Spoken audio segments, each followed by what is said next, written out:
ହେଇ ତୁ ଚାଲେ ଆମ ଗାଁ ଛକ ମୁଣ୍ଡରେ ସବୁ ସେ ଚିଆର ପଡିଛି ସେଇଠି ଲୋକ ବସିଥିବେ ତତେ ଯାଇକି ସବୁ ଚିହ୍ନେଇ ଦେବି ଗାଁ ଲୋକଙ୍କୁ ହେଲା। ଭୋକ ଗଲାଣି ଦିଟା କଣ ଖାଇଥାନ୍ତେ ବା। ସେ ଆଇଲେ ଖାଇବୁ।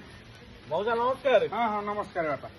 ହେଇ ବାପା ଇଏ ହଉଛି ମୋ ବଡ ପୁଅ। ଆମ ଗାଁରେ ସବୁଠାରୁ ଅଧିକା ଇନକମ ଇଏ ଏବେ କରୁଛି। ଏଇ ହଁ ଜୁହାର ହଁ ହେଲା ହେଲା।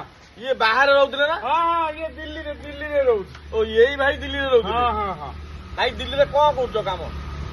ଦେଖିବ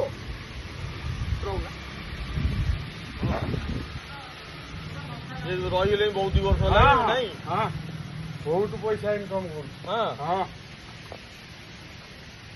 ଏଇ ସବୁ କାମ ଚାଲିଛି ଆଉ।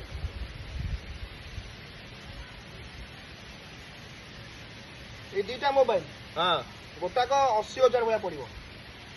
ଗୋଟାକ ହଁ 80 ଲକ୍ଷେ 60। ହଁ ମୁଁ ତାକୁ 10,000 ଦେଇଦେବି।